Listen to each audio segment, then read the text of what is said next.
IT sector से आ रही यह खबर उन हजारों भारतीय परिवारों के लिए किसी बड़े झटके से कम नहीं है। दुनिया के छठे सबसे अमीर कारोबारी लैरी एलिसन की कंपनी ओरेकल ने एक साथ 30,000 कर्मचारियों को नौकरी से निकाल दिया है। चौंकाने वाला आंकड़ा यह है कि इनमें से 12,000 केवल भारतीय कर्मचारी ही हैं। यानी छटनी की सबसे बड़ी मार हमारे देश के ही युवाओं पर पड़ी है।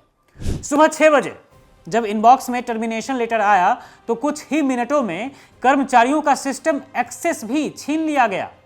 यह वही अमेरिका है जिसके साथ मोदी सरकार दोस्ती के बड़े बड़े दावे करती है, लेकिन हकीकत में वहां की कंपनियां भारतीयों को दूध में पड़ी मक्खी की तरह बाहर निकाल रही है।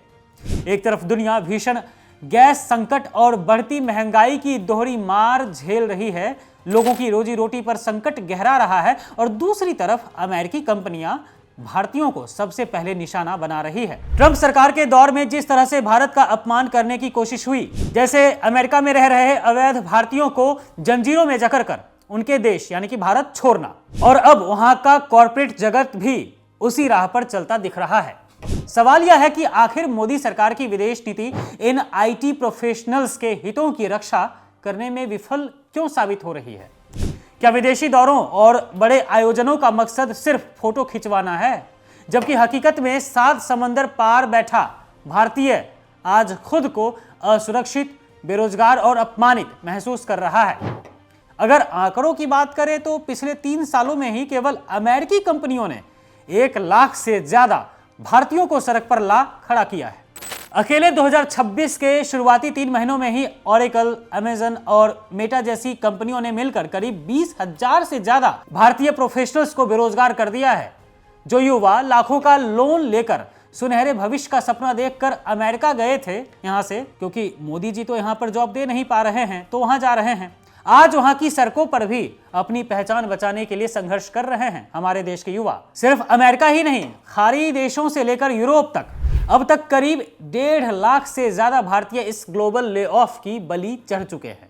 खासतौर पर अमेरिका की बात करें तो पिछले कुछ सालों में वहां करीब 1,20,000 भारतीयों को नौकरी से बेदखल किया गया है। इसमें सबसे ज्यादा मार उन H-1B वीजा धारकों पर पड़ी है जिन्हें नौकरी जाने के महज 60 दिनों के भीतर दूसरा काम ढूंढना होता है, वरना उन्हें बेइज्जत होकर अपना बोरिया बिस्तर समेटना पड़ता है। केवल कैलिफोर्निया और टेक्सास जैसी आईटी हब्स में ही हजारों भारतीय इंजीनियर आज एआई और इनविजिबल ले ऑफ की राजनीति का शिकार होकर घर बैठने को मजबूर हैं। अमेरिका में बैठा हर तीसरा भारतीय आज इस खौफ में जी रहा है कि कल सुबह का सूरज उसके लिए टर्मिनेशन लेटर लेकर ना आ जाए। और विडंबना देखिए कि जिस दोस्ती का ढोल पीटा जाता है वह इन युवाओं के करियर को बचाने में पूरी तरह नाकाम साबित हुई है। जब ग्लोबल मार्केट में भारतीय टैलेंट सबसे असुरक्षित शिकार बन चुका है, तब विश्वगुरु बनने का दम भरने वाली मोदी सरकार की चुप्पी समझ से परे है। गैस संकट के बीच हजारों भारतीयों का इस तरह बेरोजगार होना सिर्फ एक कंपनी का मामला नहीं बल्कि एक गंभीर कूटनीतिक विफलता है।